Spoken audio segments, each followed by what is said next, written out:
네, 감사합니다. 오늘 말씀을 함께 우리 읽겠습니다. 마가복음 9장 38절부터 50절입니다. 마가복음 9장 38절부터 50절. 중간에 없음이 있는데요. 없음은 건너뛰고 교독하겠습니다. 제가 먼저 읽겠습니다. 요한이 예수께 여짜오되 선생님, 우리를 따르지 않는 어떤 자가 주의 이름으로 귀신을 내쫓는 것을 우리가 보고 우리를 따르지 아니하므로 금하였나이다.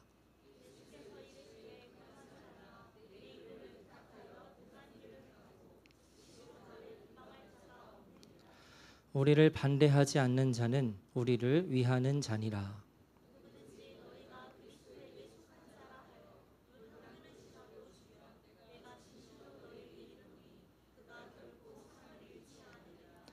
또 누구든지 나를 믿는 이 작은 자들 중 하나라도 실족하게 하면 차라리 연자 맷돌이 그 목에 매여 바다에 던져지는 것이 나으리라.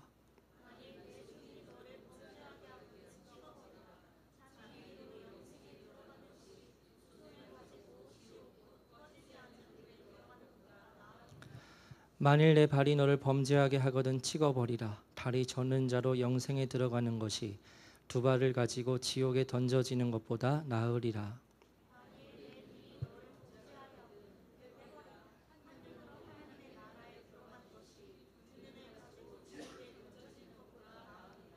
거기에서는 구더기도 죽지 않고 불도 꺼지지 아니하느니라.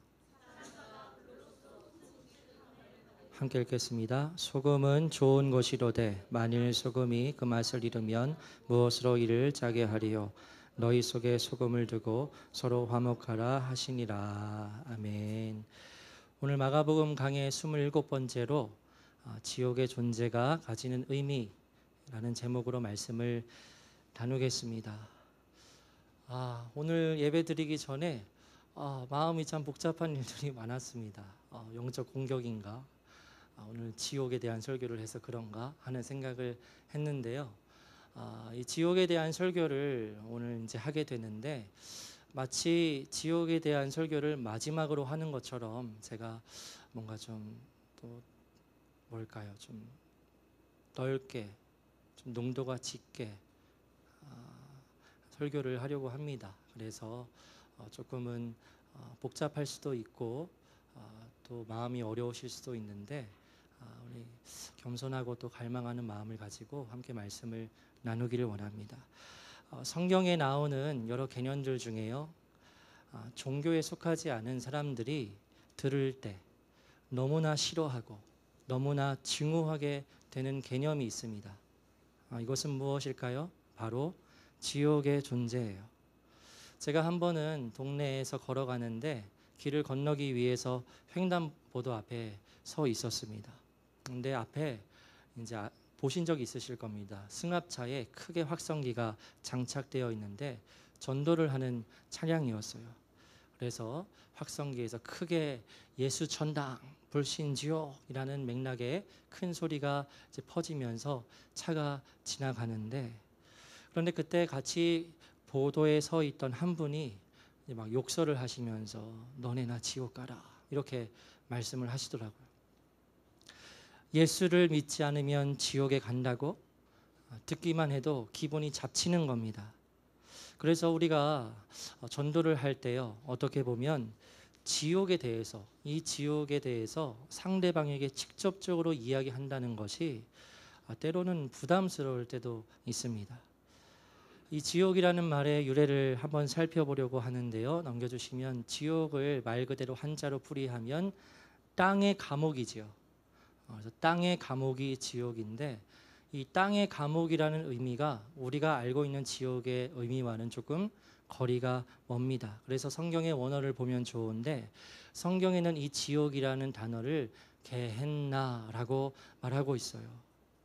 그리스어입니다. 게헨나라는 단어인데요. 이 게헨나라는 단어는 어디에서부터 유래가 되었는가? 그 악인들을 하나님께서 심판하시는 장소가 있습니다. 구약 성경에 이곳에서 하나님께서 악인들을 심판하실 것이다. 그곳이 흰놈의 골짜기라는 곳인데요. 이 흰놈의 골짜기라는 장소에서 유래된 단어가 게헨나 지옥입니다. 그럼 구약 성경에 어디에 흰놈의 골짜기가 나오는가? 대표적인 말씀을 우리가 읽어보겠습니다. 함께 읽겠습니다. 시작. 그러므로 보라, 다시는 이곳을 도벳이나 흰놈의 아들의 골짜기라 부르지 아니하고 오직 죽음의 골짜기라 부르는 날이 이를 것이라. 여호와의 말이니라. 아멘. 하나님께서 예레미야에게 하신 말씀입니다. 흰놈의 골짜기를 죽음의 골짜기라고 부르는 날이 이르게 될 것이다.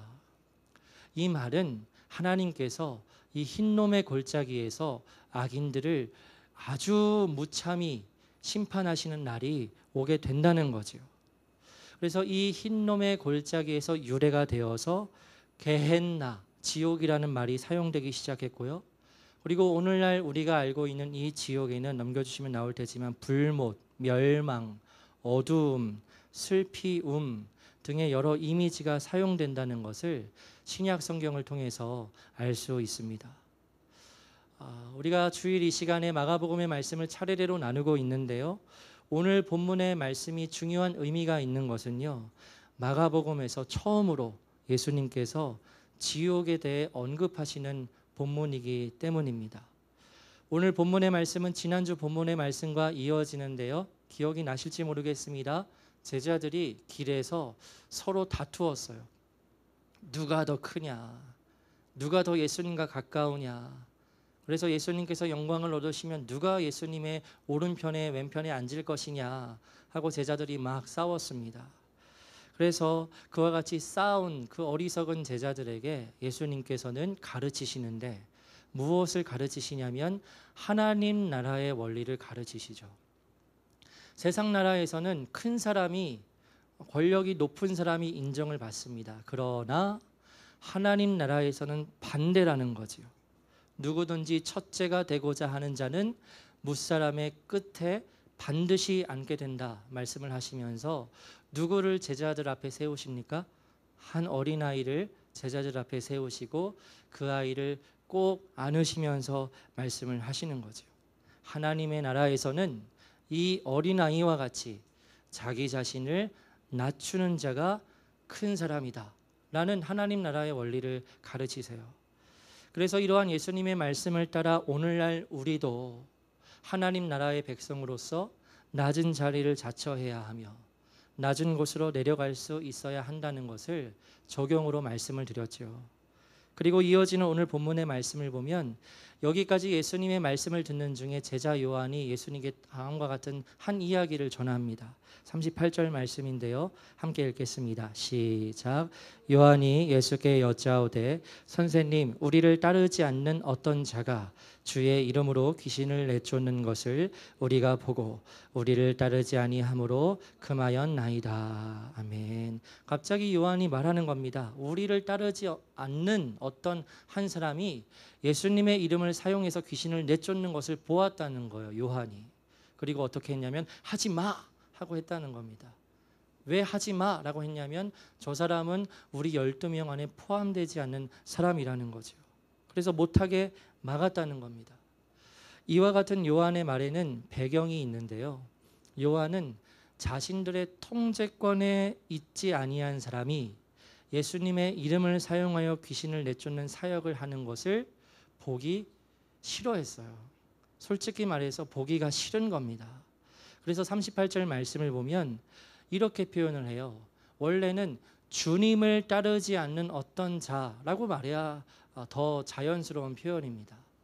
주님을 따르지 않는 어떤 자라고 말하지 아니하고 누구를 따르지 않는 자라고 표현을 하지요? 우리를 따르지 않는 자라고 표현을 해요. 이것은 요한이 이렇게 생각을 하고 있는 겁니다. 자신을 포함한 이 12제자의 이 그룹을 특별한 그룹으로 인식하고 있었다는 것을 보여줘요. 우리에게 속하지 않은 저 사람이 예수님의 이름을 사용해 축기 사역을 하는 것은 옳지 않다는 겁니다. 이것은 요한이 가지고 있었던 일종의 특권 의식을 보여주는 이야기이죠.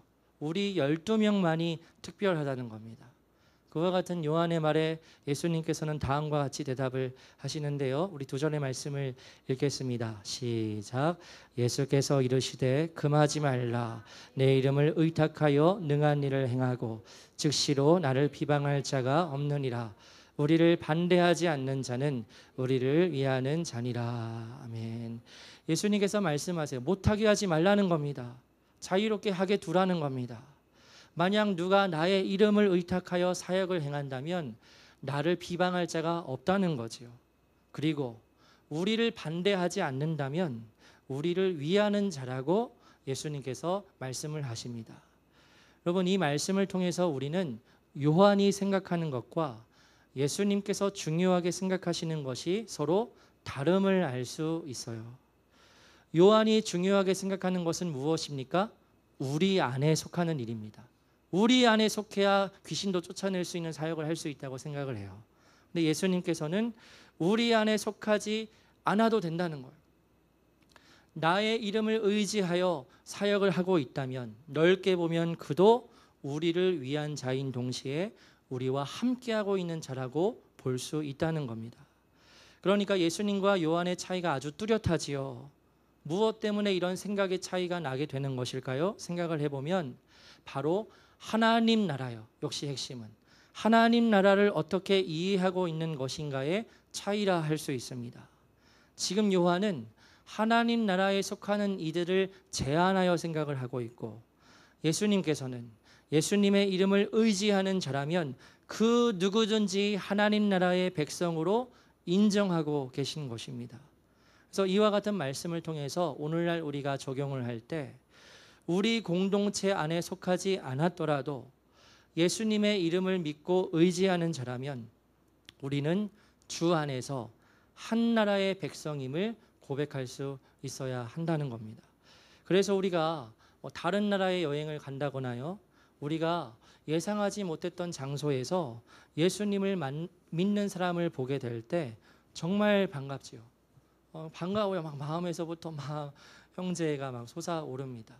제가 이스라엘에 성지순례를 갔을 때 아시겠지만 지금도 이스라엘에는 유대교를 믿는 사람들이 절대 대다수입니다. 유대인이면서 예수님을 믿는 사람들은 극소수이고요. 제가 성지순례를 갔을 때 저희를 가이드해 주셨던 분이 유대인이면서 예수님을 믿는 형제였어요.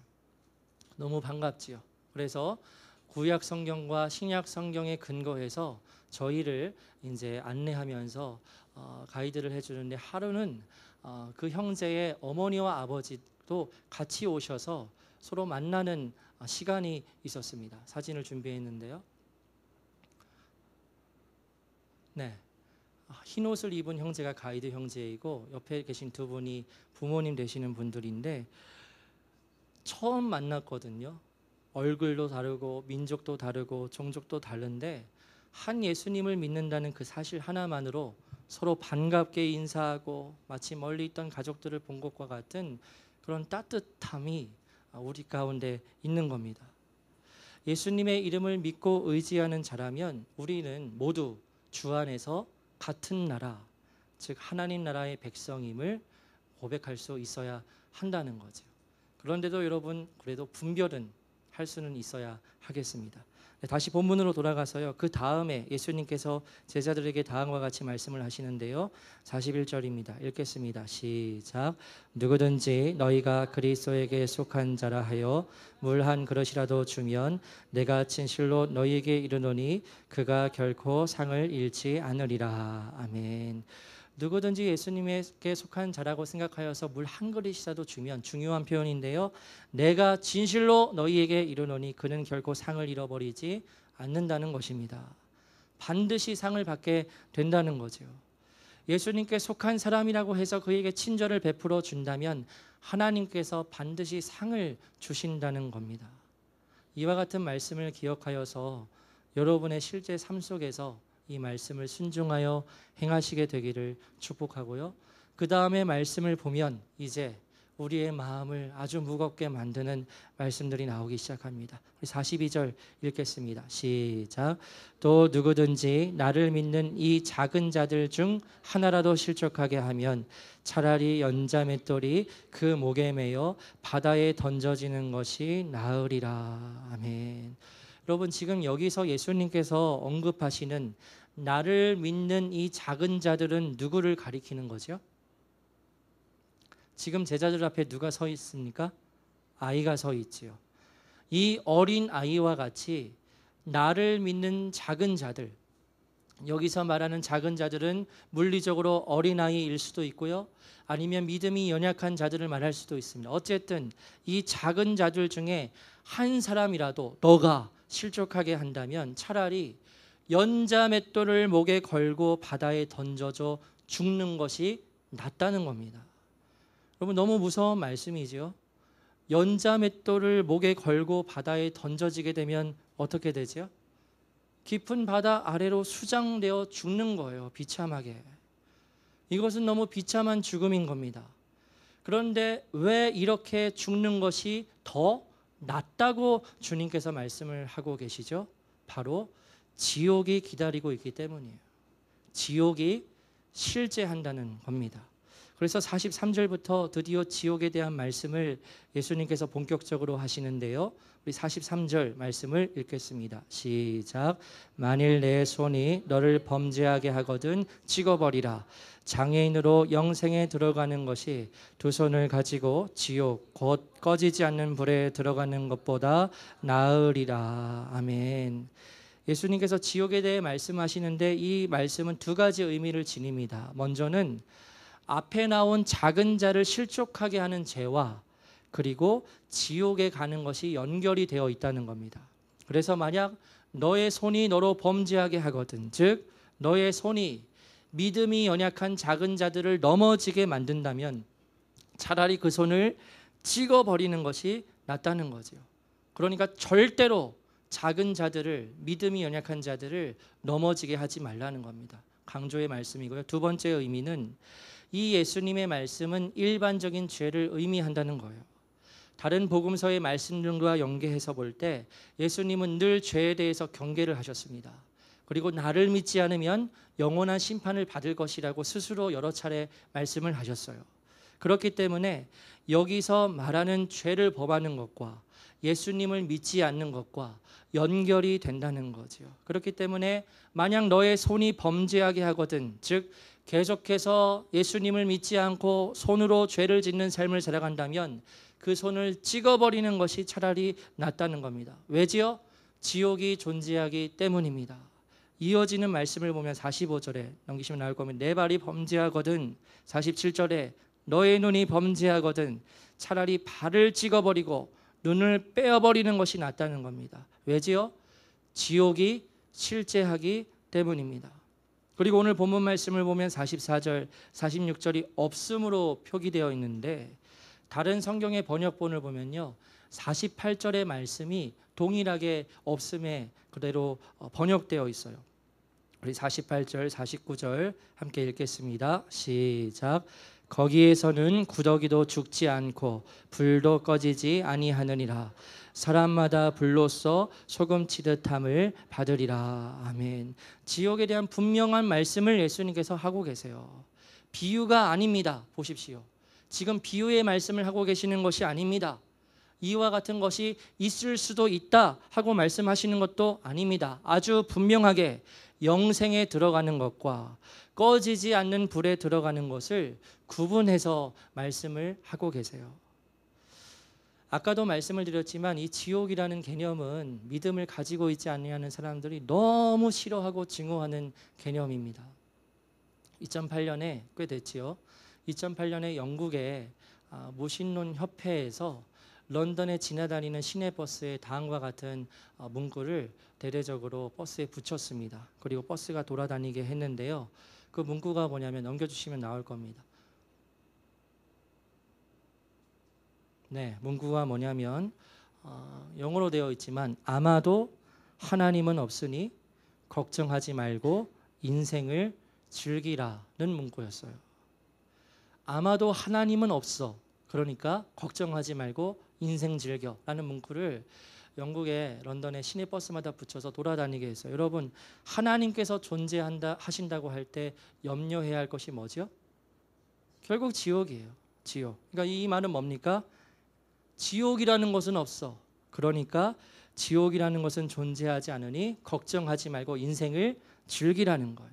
뭡니까? 즉 마음껏 자유롭게 죄를 지으며 살아가라는 말이죠. 여러분, 지옥이 정말 있을까요? 없을까요? 그러면 지옥이 정말 있다는 증거가 어디에 있습니까? 오늘날 우리는 계시된 하나님의 말씀을 통해서 확신할 수 있지요. 그러면 성경에서 말하는 지옥은 어떤 곳이라 할 수 있습니까? 예전 수요 예배 때 이 지옥에 대해서 자세히 다룬 적이 있었어요. 교회 내에서, 신학계에서, 기독교 내에서 주장하는 지옥의 형태가 여러 가지가 있습니다. 나누어 보면 이 세 가지로 압축이 되는데요. 그것은 넘겨주시면,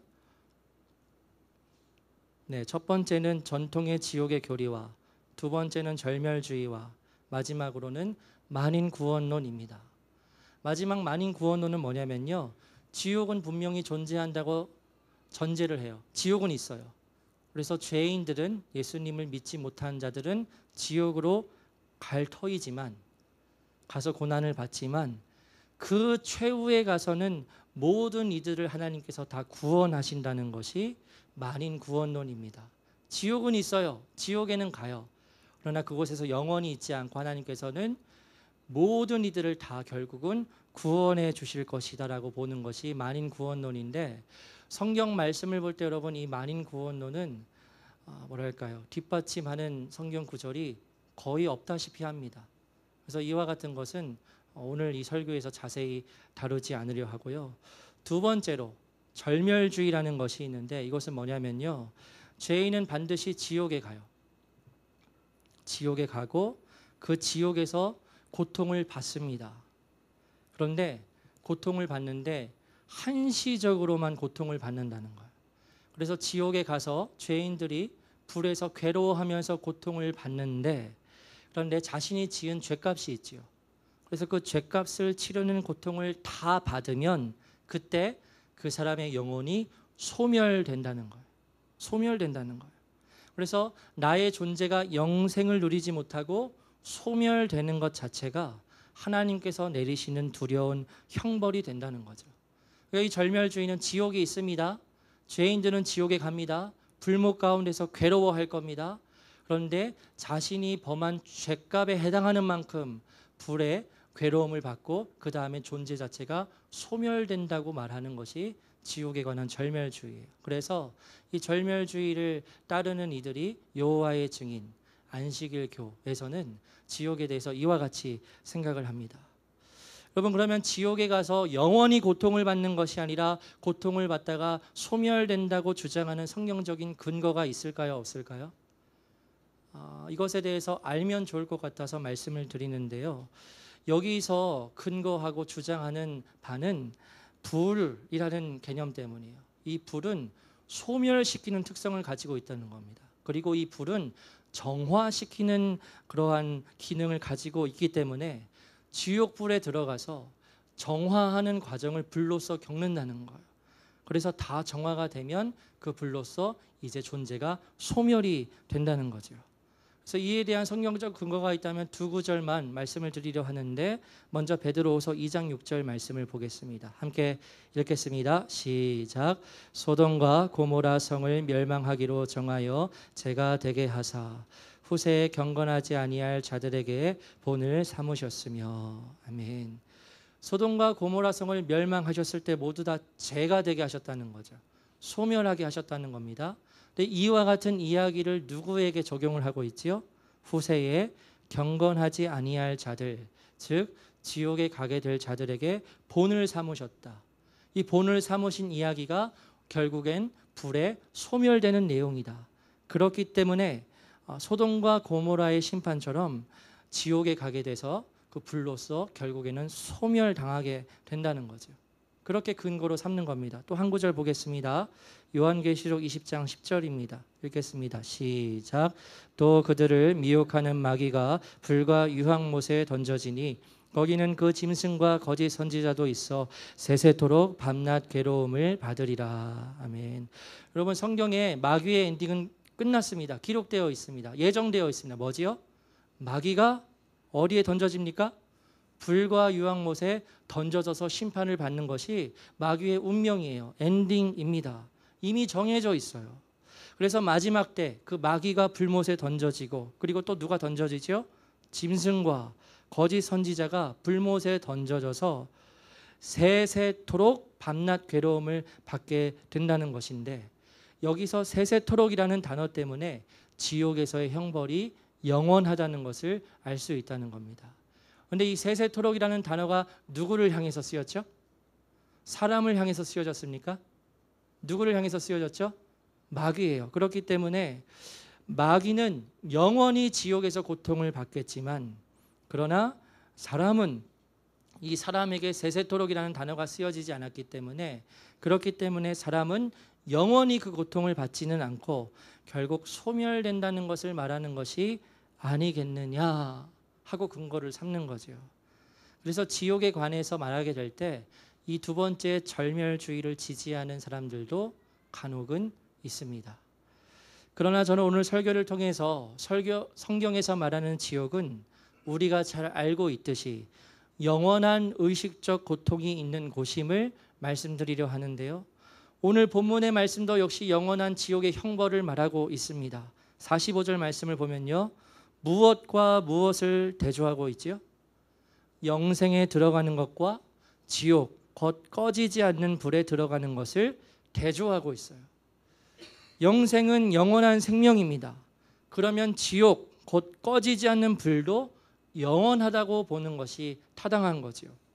이뿐 아니라 성경 곳곳에서는 지옥에서 영원히 고통을 받게 된다고 말하는 장소임을 증언하고 있어요. 구약의 말씀을 보겠습니다. 다니엘 12장 2절 3절 2절 읽겠습니다. 시작. 땅의 티끌 가운데에서 자는 자 중에서 많은 사람이 깨어나 영생을 받는 자도 있겠고, 수치를 당하여서 영원히 부끄러움을 당할 자도 있을 것이며, 지혜 있는 자는 궁창의 빛과 같이 빛날 것이요, 많은 사람을 옳은 대로 돌아오게 한 자는 별과 같이 영원토록 빛나리라. 아멘. 여러분, 2절에 땅의 티끌 가운데서 자는 자 중에서 많은 사람이 깨어나, 무엇을 말하는 겁니까? 마지막 때의 부활이죠.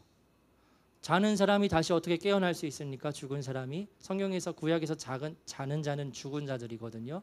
죽은 자들이 다시 깨어나게 되는 것은 부활을 말하는 거예요.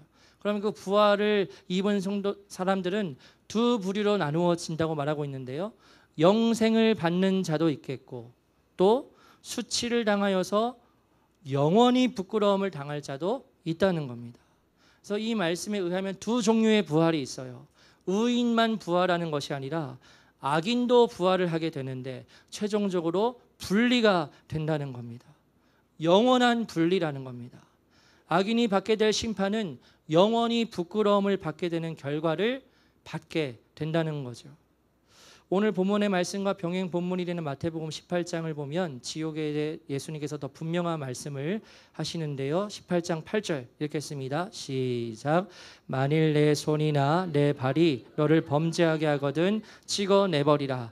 장애인이나 다리 저는 자로 영생에 들어가는 것이 두 손과 두 발을 가지고 영원한 불에 던져지는 것보다 나으니라. 아멘. 불에 관해 예수님께서 말씀하실 때 어떤 표현을 사용하고 계시죠? 영원한 불이라는 표현입니다.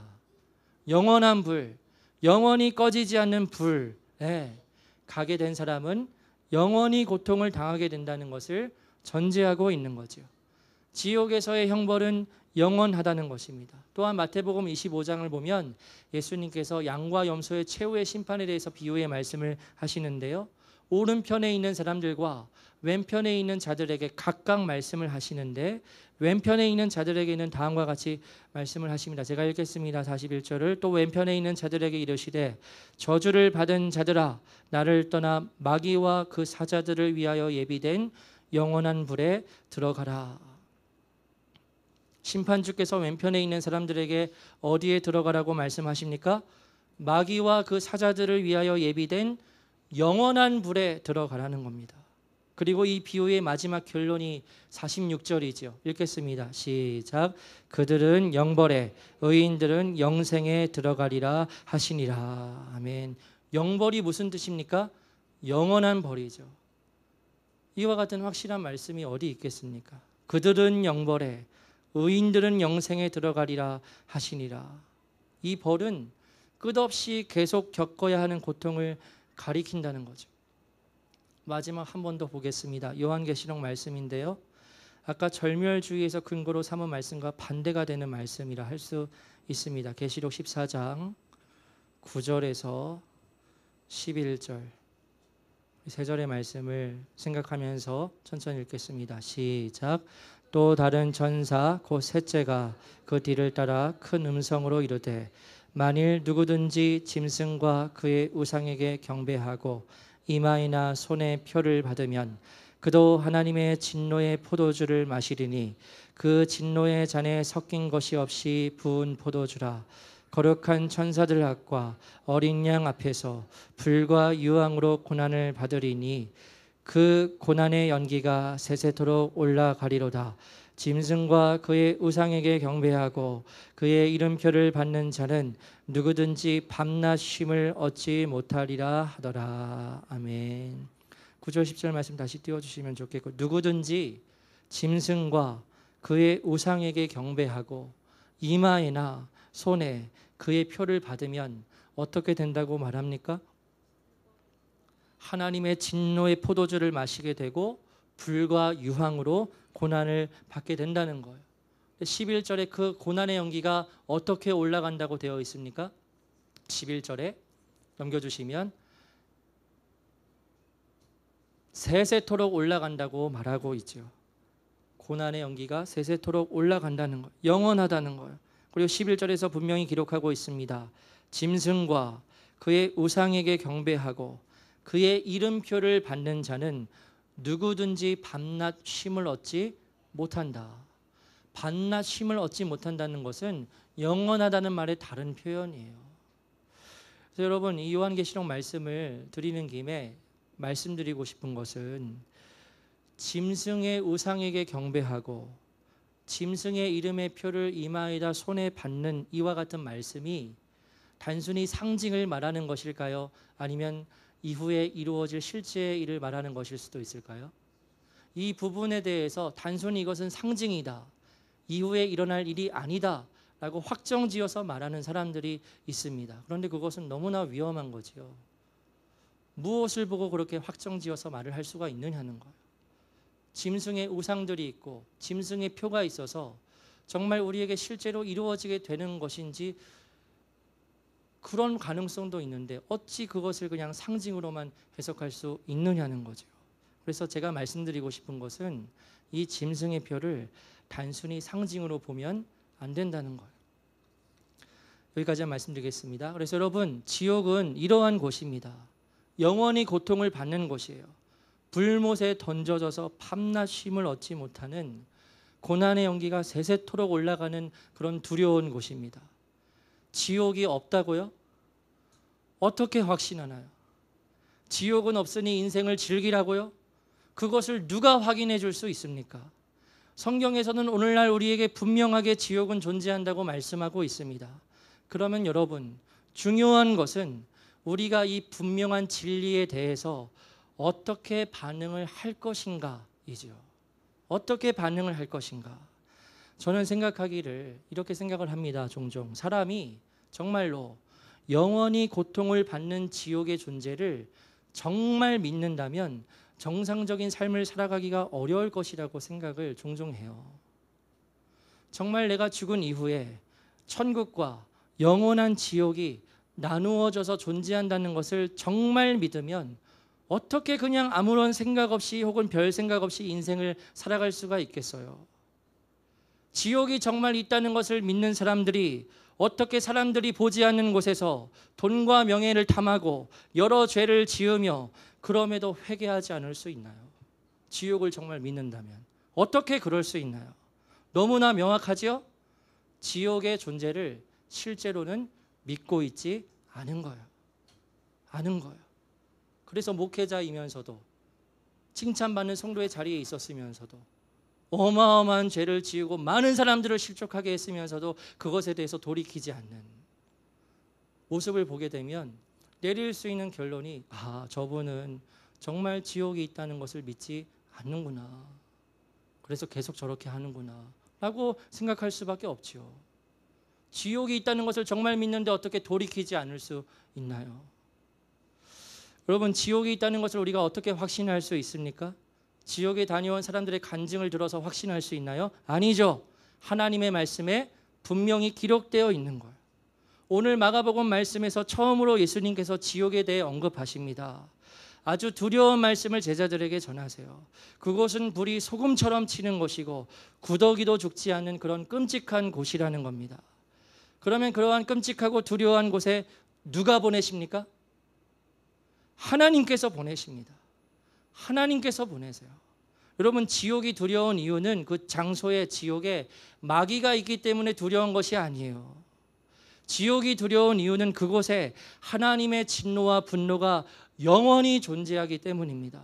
하나님의 사랑을 느낄 수가 없어요. 하나님의 긍휼을 느낄 수가 없어요. 조금이라도 하나님의 사랑을 맛보면 내가 살 수 있겠는데 전혀 없고 오로지 퍼부어지는 하나님의 분노와 진노만 내가 감당해야 하는, 영원히 감당해야 하는 그곳이 바로 지옥인데, 그곳을 누가 보내십니까? 하나님께서 보내신다는 거예요. 이것을 믿지 않는 사람들이 들으면 너무 싫어하죠. 아니, 예수님을 안 믿는다고 지옥에 다 보내?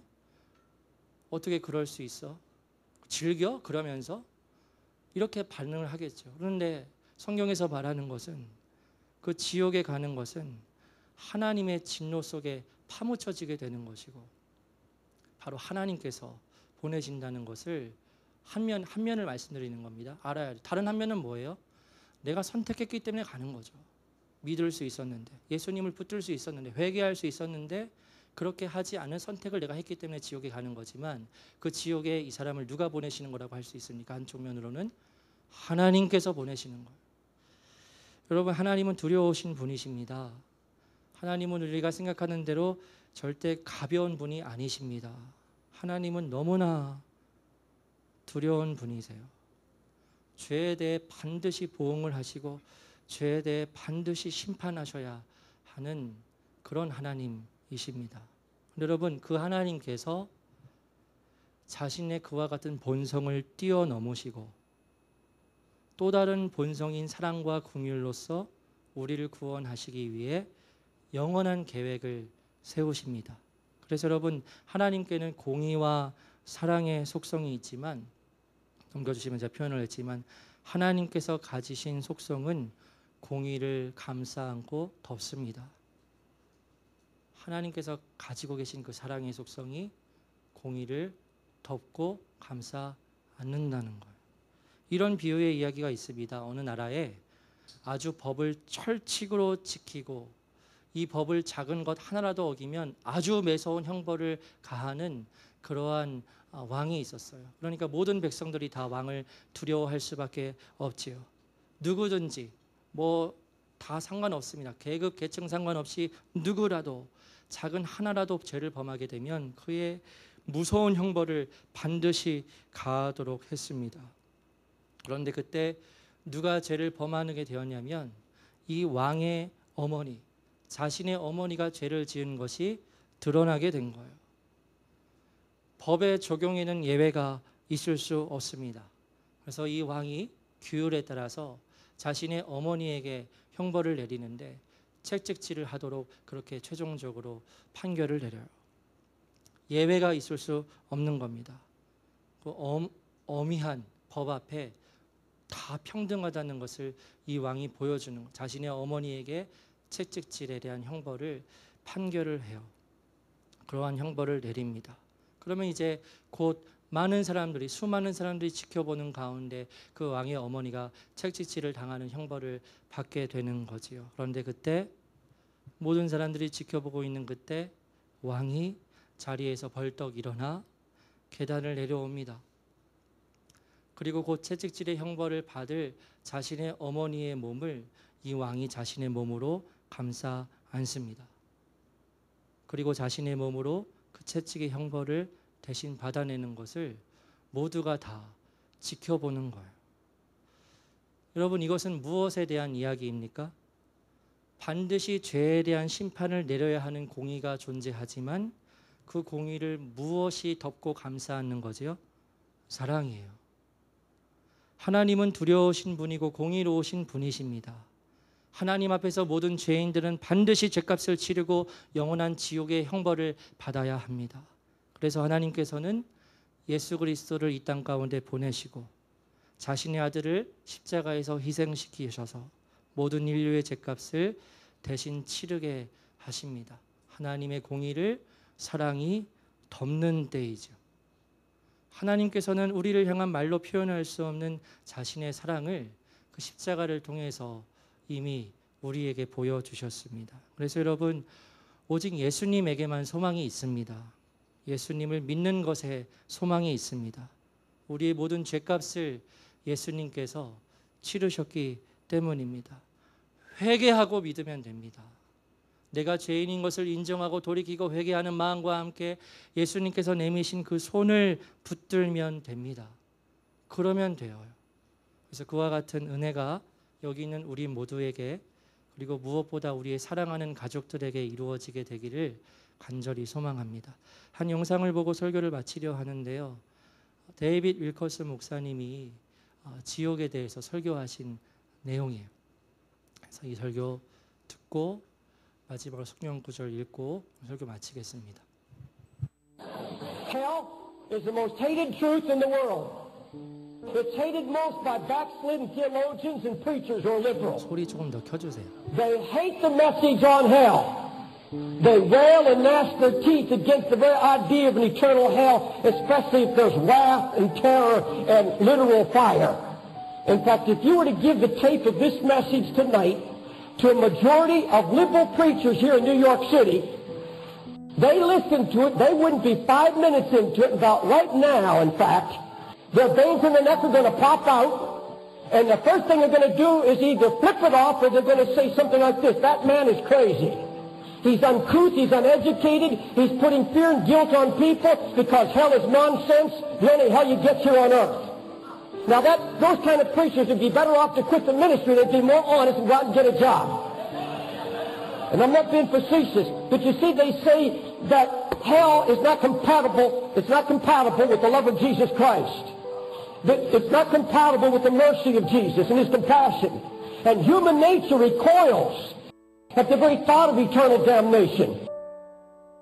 Everlasting torments, weeping, wailing, gnashing of teeth.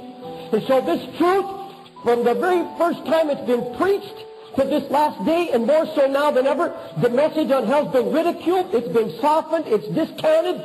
Every effort's made to explain it away. Yet God is not ashamed to declare His wrath against sin. I'm going to read you a scripture. Now, ministers are ashamed of it. I mean, the backslidden liberal preachers are ashamed. All they preach is the love of God, nothing else. And they get mad at any other preacher who even mentions the wrath of God. And yet my Bible is full of the fact that God, being a holy God, is also a wrathful God against sin. Jesus warned about this over and over again. Jesus preached hell more than any Pentecostal Baptist preached on the face of the earth. He preached it to his friends. Now I'm going to take you to the scriptures. Don't turn, just follow me. He's not talking to prostitutes and alcoholics now. He's talking to his disciples. And I say unto you, my friend, do not be afraid of them that kill the body, and after that have no more power in what they can do. But I'll tell you who you shall fear. Fear him which after he's killed the body has power to cast you into hell. Yea, I say unto you, fear him. Who said that? Jesus said that. Folks, if Jesus said it, I have a right to preach it. Every preacher in America should be preaching because Jesus preached it. He preached it to his friends. He preached it to those who were saved. He said, I'll tell you who to fear. Fear him who after you're dead, he can cast you into a hell. Fear him. Jesus turned on the Pharisees and the scribes and the hypocrites. He said, you snakes, you serpents, you generation of vipers, how will you ever escape the damnation of hell? How will you escape the damnation of hell? Jesus is preaching it over and over again. Yes, Jesus preached hell. He warned about hell. And yet we've got preachers, even Pentecostal and Baptist and charismatic preachers, that say, that's doomsday, we don't preach hell. Have you ever heard a prosperity preacher preach on hell? You never will.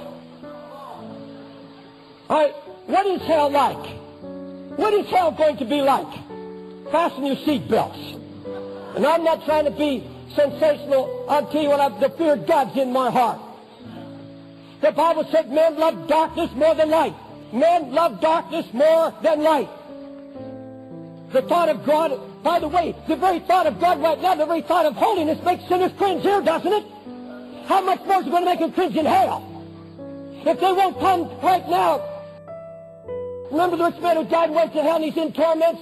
And he asked Abraham to send somebody raised from the dead to talk to his brothers. He said if they will not receive the prophets that are alive, they won't receive anybody that was raised from the dead. And the same thing goes for hell. They will not believe though someone came from heaven to hell to preach. That kind of darkness is going to believe a lie. Now hell, listen close, now hell is more than just being forsaken by God or abandoned. You know, there was a time I preached on hell. Some of you heard me preach in Brooklyn Tabernacle about 5 years ago. And I was trying to say God's personality and His character, and I was saying, you know, it gives God no pleasure. The death of the ungodly gives Him no pleasure. And I was trying to protect God. I was trying to be easy on God. In other words, don't get mad at God because of hell. And I've been rebuked by the Holy Spirit. Yes, God does get no pleasure in the death of His saints. That's as long as the cross is there. The day of redemption is available, but the day of His wrath is coming, the Bible says. A day of vengeance. When God takes out His vengeance on sin and the ungodly, everybody in hell is going to be the object of His punishment. Hell is punishment. It's not just a prison, it's punishment. It's terror. It's vengeance. In flaming fire, taking vengeance on them. Vengeance. And you know what that word vengeance means? Retaliation. Payday. Wages for sin. It's payday. God says it's payday. And God says, I'm going to spend my vengeance. Jude said, suffering the vengeance of eternal fire. Suffering the vengeance. Paul said, for we know Him that has said, vengeance belongeth to me, and I will repay, saith the Lord. For it's a fearful thing to fall into the hands of the Lord. Listen to me. If there's no hell, why is it a fearful thing to fall in His hands? Anybody tells you that no hell says, then why does the Bible say it's a fearful thing to fall into His hands? Vengeance is mine, saith the Lord, I will repay. Those who are in hell are not in the hands of the devil, they're in God's hands. They're not in the hands of the devil, never in eternity. The Scripture says they are in God's hands for an eternity. And how long will God hate sin? As long as He's God. He cannot stop hating sin into eternity because that's His nature. He'll hate sin all through eternity. As long as there's a God, He will hate sin. He will hate it as long as there's a hell. And there'll be a hell as long as God hates sin. And the devil was cast into the lake of fire and brimstone, and he shall be tormented day and night. That doesn't mean it's in eternity, it's in time. No, that's a figure of speech that there is no day, there's no night, it all runs together for an eternity. Hell is a place of rage and hatred toward God. It's a place of rage and hatred toward God. But you know that the Bible says that when God begins to pour out His judgments on this earth, even before eternity comes, even when God just begins to scorch men with heat, with fire, when He has the angels. And by the way, I've heard preachers say, well, God doesn't scorch anybody with fire. Oh yes, He's got angels of wrath, going to pour out His vials of wrath upon the earth. But I want you to listen to me.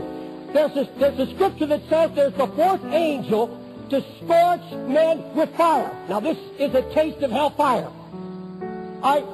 They're being scorched with fire, and what do they do? Wouldn't you think that if God began to send an angel to New York City, and about 5 million people in this city were absolutely scorched, 80% of their body was scorched with fire, and yet they're still living? Listen to me very closely now. I used to believe that when people went to hell, they'd start crying out for mercy. They'd repent and say, oh God, I'm sorry, and hoping there'd be some way of mercy. And it was known that it was the judgment of God. Do you think they would repent? Would there be a revival? Everybody said judgment's coming. No, you know what they'd be? There'd be more cursing against God than there's ever been. There'd be more hatred toward God.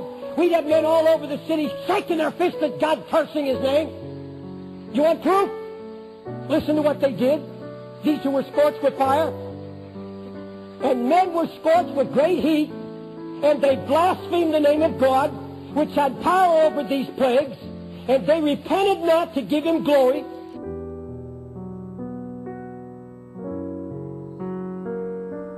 네, 여기까지입니다. 네, 마지막 성경 한 구절 읽고 정리하겠습니다. 읽겠습니다. 시작. 이르시되 내가 은혜 베풀 때에 너에게 듣고 구원의 날에 너를 도왔다 하셨으니 보라 지금은 의대반을 만날 때요 보라 지금은 구원의 날이로다. 아멘. 자, 설교 마지막에 왜 이와 같은 성경 구절을 인용하는지 아마 다들 아시리라 생각을 합니다. 은혜 받을 만한 때가 있고 구원을 받을 때가 있습니다. 이 시기를 놓치게 되면 더 이상 기회가 없는 때를 우리가 맞이할 수도 있습니다. 여러분, 이 말씀을 누구에게 적용해야 할까요? 먼저는 나죠. 나요. 나 자신에게 이 말씀을 적용해야 하고 가까이에 있는 사랑하는 사람들, 가족들에게 적용하여서 우리가 정말로 간절히 기도하고 은혜를 받아들이고 불과 성령으로 다시 새롭게 태어나는 그 거듭남이 우리 자신과 그리고 우리 사랑하는 가족들에게 이루어지기를 정말 간절히 기도해야 합니다. 그래서 말씀드렸듯이 제가 여기서 목회자 역할을 하고 있는 가장 주된 이유는 여기 계신 모든 분들이 다 은혜를 경험하셔서 구원받은 성도님들이 되는 그 하나가 저에게 있어서 가장 중요한 거죠. 그래서 항상 생각하는 것은 그와 같은 것에 대해서 우리 성도님들이 조금 더 진지하게, 더 진실하게 반응을 하시면 좋겠다라는 생각을 가지고 있습니다. 그렇게 될 때, 그렇게 될 때 또 하나님께서 그게 어떻게 이끄실지는 모르겠지만 그것이 이루어지기까지는 계속해서 이와 같은 말씀을 여러분들에게 전하고 또 계속 기도할 겁니다. 여러분도 여러분 자신을 위해서, 여러분의 사랑하는 가족들을 위해서 권사, 집사, 목사라고 다 거듭났습니까? 아니런 거 아시잖아요.